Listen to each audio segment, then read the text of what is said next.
അങ്ങനെ കേരള ബ്ലാസ്റ്റേഴ്സ് ഈ ഒരു ഫേസിലെ അവസാനത്തെ മത്സരം കളിക്കാൻ പോവുകയാണ് അഗെയിൻസ്റ്റ് മോഹൻ ബഗാൻ സൂപ്പർ ജയൻ. ഒരു എവേ മത്സരമാണ് എന്നുള്ളതാണ് ഏറ്റവും പ്രധാനപ്പെട്ട ഒരു കാര്യം.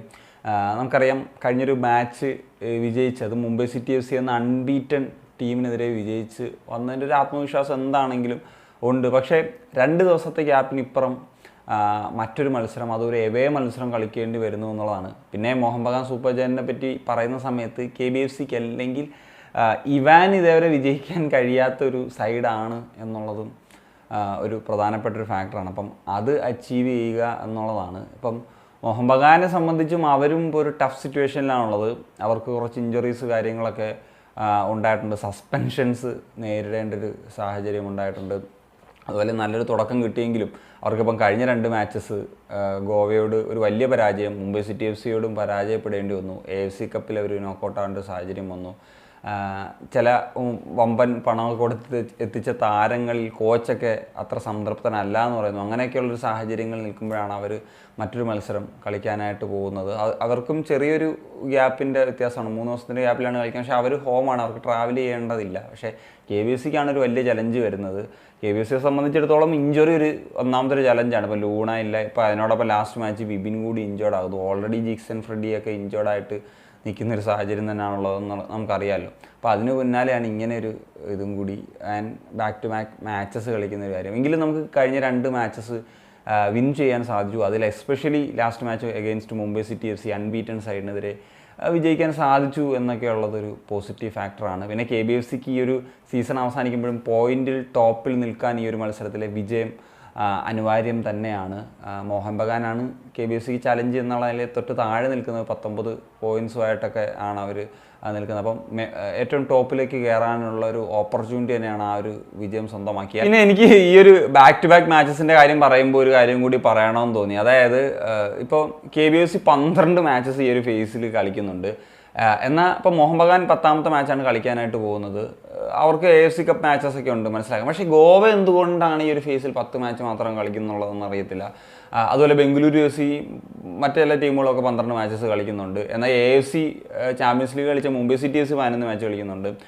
ഒഡീഷ എഫ് സിയും സെയിം 11 മാച്ചസ് കളിക്കുന്നുണ്ട്. അപ്പം ആ ഒരു ഫിക്ചേഴ്സിലൊക്കെ മൊത്തത്തിലൊരു കൺഫ്യൂഷൻസ് ഉണ്ട്. എനിവേ ഇനി നമുക്ക് 2 ടീമുകളുടെയും ഒരു എക്സ്പെക്റ്റഡ് 11 ഒന്ന് പരിശോധിക്കുന്ന സമയത്ത് ആദ്യം മോഹൻ ബഗാനിലേക്ക് വരാം. അവർക്കിപ്പം കഴിഞ്ഞൊരു മാച്ചിൽ ബ്രണ്ടൻ ഹാമിൽ ഇഞ്ചേർഡ് ആയിട്ടുണ്ട്. എന്നാൽ ഹെക്ടർ യൂസ്റ്റേ തിരിച്ചെത്തുമെന്നുള്ളതാണ്. പിന്നെ കോച്ച് യുവാൻ ഫെറാൻഡോ എപ്പോഴും ഫോർമേഷനും പ്ലേയേഴ്സിനെയൊക്കെ ഇടയ്ക്ക് ചേഞ്ച് ചെയ്യുന്നുണ്ട്. അതുകൊണ്ട് തന്നെ എനിക്ക് കൃത്യമായിട്ടൊന്നും പ്രഡിക്റ്റ് ചെയ്യാൻ പറ്റില്ല. പക്ഷേ എങ്കിലും എൻ്റെ ഒരു പ്രൊഡിക്ഷൻ പറയുകയാണെന്നുണ്ടെങ്കിൽ, എക്സ്പെക്റ്റഡ് 11 പറയുകയാണെന്നുണ്ടെങ്കിൽ വിശാൽ കേത്ത് തന്നെയായിരിക്കും ഗോൾ കീപ്പറായിട്ട് ഉണ്ടാകുക. അതുപോലെ ഒരു ഫോർമൻ ഡിഫൻസാണ് ഞാൻ എക്സ്പെക്റ്റ് ചെയ്യുന്നത്. സോ KBFC കൂടി ആയതുകൊണ്ട് തന്നെ അതിൽ ദീപക് താങ്കരി ഒരുപക്ഷെ സെൻട്രൽ ബാക്ക് പൊസിഷനിൽ കളിപ്പിക്കാൻ സാധ്യതയുണ്ട് ഹെക്ടർ യൂസ്റ്റയ്ക്കൊപ്പം. ലെഫ്റ്റ് ബാക്കിലേക്ക് വരുമ്പോൾ സുഭാഷിഷ് ബോസും റൈറ്റിൽ ആശിഷ് റായ് തിരിച്ചെത്തും എന്നുള്ളതാണ്. ദെൻ ഒരു ഡിഫൻസീവ് മിഡ്ഫീൽഡർ റോളിൽ ഗ്ലാനും അതുപോലെ അനിരുദ്ധ് താപ്പ ആൻഡ് ഒരു അറ്റാക്കിംഗ് മിഡ്ഫീൽഡർ റോളിലേക്ക് വരുന്ന സമയത്ത് ഹ്യൂഗോ ബോമസ് ആയിരിക്കും കളിക്കുക. ആൻഡ് ഒരു ലെഫ്റ്റ് വിങ്ങർ റോളിൽ ദിമി പെട്രോസിനൊരു സാധ്യതയുണ്ട്. ദിമി പെട്രോസ് എന്തായാലും 11 ഉണ്ടാകുമെന്നാണ് ഞാൻ പ്രതീക്ഷിക്കുന്നത്. അർമാൻഡോ സാദിഖിനേക്കാൾ ബോമസിനാണ് സാധ്യത കൽപ്പിക്കുന്നത്. ദെൻ കമ്മിങ്സ് ഒരു സെൻട്രൽ ഫോർവേഡ് നിലയും റൈറ്റ് വിങ്ങിൽ മൻവീർ സിംഗിനെയാണ് എക്സ്പെക്റ്റ് ചെയ്യുന്നത്. ഇതിലിപ്പം ചിലപ്പം ഫോർമേഷൻ ചേഞ്ചസ് ഒക്കെ ഉണ്ടാകാൻ, ചിലപ്പം വേറെ രീതിയിൽ 4-4-2 ഒക്കെ ഉള്ളൊരു ചാൻസസ് ഉണ്ട്. ഇത് കാരണം കോച്ച് ഞാൻ പറഞ്ഞില്ല, എപ്പോഴും ഒരു ചേഞ്ചസ് ഫോർമേഷനിലൊക്കെ വരുത്തുന്ന ഒരാളാണ് എന്നുള്ളതുകൊണ്ട് തന്നെ. അല്ലെങ്കിൽ KBFCയിലേക്ക് വരുമ്പോൾ ഒരേ ഒരു ചേഞ്ചാണ് ഞാൻ പ്രതീക്ഷിക്കുന്നത്. വിപിന് പകരം അസർ എത്തുമെന്നുള്ളത്. ബാക്കിയെല്ലാം കഴിഞ്ഞ മത്സരത്തിലെ പോലെ തന്നെ നമ്മൾ കഴിഞ്ഞ മാച്ച് പ്രിവ്യൂവിൽ പറഞ്ഞതാണ്.